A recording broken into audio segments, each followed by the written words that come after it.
Ngayon gagawa ko ng sauce. Ngayon meron akong sibuyas, sili, bawang, salt, sugar, cornstarch at harina at toyo at yung water. Yan. Nagkikrib ako kaya gusto kong kumain ng fishball. Pero syempre, pag kumain ka, kailangan meron kang masarap na sausawan. Dahil ang sausawan ang magdadala dyan. So, paano guys? Mamaya, papakita ko sa inyo.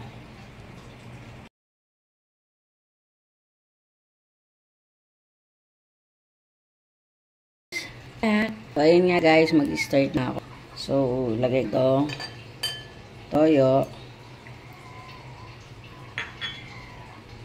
yung harina, tapos i-mix lang natin. Mix nyo lang ng i-mix. Kailangan yan guys, separate nyo yung yung di ba, minsan ginagawa natin, lalagay na natin agad sa kawali, wag. Yan, separate muna natin, i-ano muna siya, haluin na lang muna natin siya. Hayaan nyo lang mamaya magda-dark din siya, lalo na kapag siya ay na ano na ng init sa apoy. Yan guys, halo lang tayo ng halo. Guys, halo lang ako ng halo. So mamaya kapag nainitan na yan, kapag nilagay ko na sa kawali, magiging dark na siya. Siyempre lalagyan din natin siya ng sugar. Yan. Haluin lang natin. Huwag muna guys nyo gagawin yung yung meron na kayong kawali, tsaka nyo ilalagay yung toyo, tubig. Huwag, kanya kailangan i-mix muna natin siya. Hindi natin ng konting salt.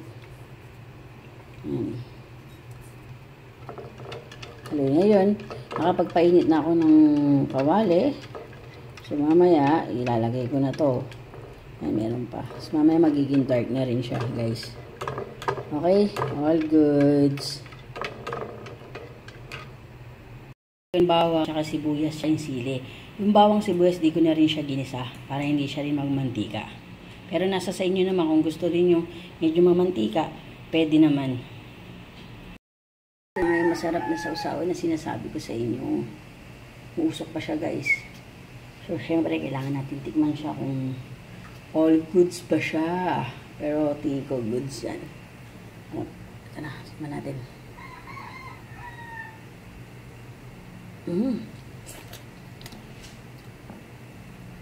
Sticky pa siya, guys, oh. Sarap. Yan. Fishball kayo dyan. Yummy. All goods. Pero optional kung gusto niyo maraming sili. Para at least lumalaban yung anghang niya. So, paano guys? Tara. Tikman na natin. Tikman na natin ang sarap. Mainit-init pa. Good. Sarap. Thank you guys. Ngayon naman guys, titikman naman natin yung squid ball. So, mainit kasi siya talaga guys. Ano naman guys, oh. Sarap. Pero hindi nyo tatanong dati, nagtitinda rin ako ng fishball. Yan, sarap guys. Yummy, all goods. Ito, oh. Ganyan, magbablock siya talaga guys. Nice one. Sana magustuhan ko. Siyempre, kailangan kong gustuhin dahil luto ko to. Pero, sarap. Thank you guys. Kain tayo guys. Bye-bye. All goods. Fishball. Homemade by Banji. Sarap guys. Kain tayo. Sarap. Tikman nga natin. Masasabi. The best. Sarap. Yummy. Merienda tayo guys. All goods.